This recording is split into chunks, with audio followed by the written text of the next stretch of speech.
Monsieur le député de la Pelletrie. Monsieur le Président, dans son rapport, le vérificateur général nous rapporte des faits troublants. Sur 5 établissements qui ont été vérifiés, 3 ont accepté des ristournes directement de compagnies pharmaceutiques, et ce, en contradiction totale avec la loi. 3 sur 5, Monsieur le Président, c'est 60 %. Je comprends que l'échantillon est petit, mais c'est 60 %. Considérant, Monsieur le Président, qu'il y a 184 établissements publics au Québec, la question qui nous vient à l'esprit, c'est combien de ces établissements se livrent à la même pratique illégale?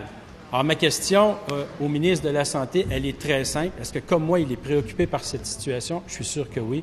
Et est-ce qu'il s'engage à vérifier auprès des 184 établissements publics quels sont les établissements qui se livrent à une pratique semblable et prendre action pour que ça cesse? Monsieur le ministre de la Santé. Monsieur le Président, alors effectivement, c'est une question qui a une importance tout à fait significative chez nous. Alors, je remercie le député de la Pelletrie de le soulever. Maintenant, je rappellerai au député de la Pelletrie que le vérificateur général dit très bien dans son rapport que l'échantillon qui a été utilisé était trop petit pour être extrapolé à la grandeur du Québec, ce qui n'enlève pas, évidemment, l'intérêt de sa question et l'intérêt de s'y adresser. Le vérificateur général écrit aussi dans son rapport qu'il y a des politiques qui s'adressent à cet élément-là et qui, manifestement, ne sont pas toujours respectées. Et oui, pour répondre à sa question précisément, nous ferons la vérification et nous assurerons que, effectivement, la loi soit respectée. Première complémentaire, Monsieur le député de Chauveau.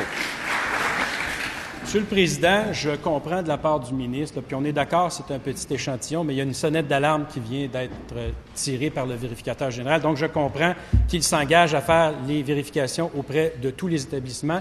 Maintenant, Monsieur le Président, il y a eu non-conformité à la loi. Est-ce que le ministre peut nous dire si ceux qui se sont livrés à cette pratique seront sanctionnés comme il se doit?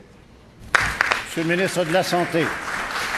Monsieur le Président, quand on lit le rapport du vérificateur général, le vérificateur général dit clairement que, bien que ça contrevienne à la loi, les ristournes qui ont été payées par des compagnies pharmaceutiques n'ont pas nécessairement généré des avantages indus auprès de ces compagnies-là, d'une part. Et d'autre part, bien que ça contrevienne à la loi, et c'est important, parce que je réitère le fait que ça soit un point qui soit important, celui qui est soulevé par le député de la Pelletrie, les sommes qui ont été données en ristourne ont été utilisées pour des fins qui sont quand même, qui ne sont pas des fins qui sont discutables, en ce sens qu'elles sont servies à de la formation et ainsi de suite.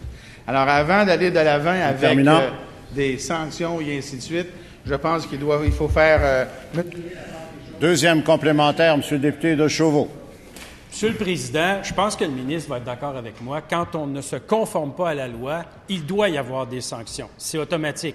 Que les sanctions soient à la hauteur de la gravité de la faute, c'est justice. Mais, Monsieur le Président, quand je vois le ministre commencer à défendre une pratique illégale, là, je m'interroge sur son véritable intérêt à faire respecter la loi. Donc, y aura-t-il des sanctions pour ceux qui ne respectent pas la loi, oui ou non?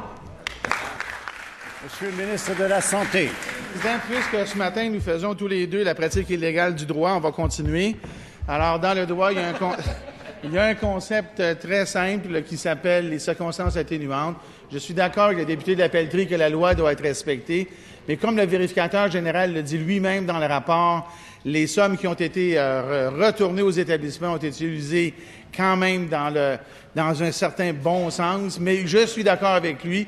Il y aura un exercice pour faire en sorte que, les règles qui sont présentes dans tous les établissements soient appliquées, parce qu'encore une fois, le vérificateur le dit, il y a des règles dans tous les établissements et que s'il y a des sanctions à être apportées, elles le soient avec la mesure appropriée, Monsieur le Président.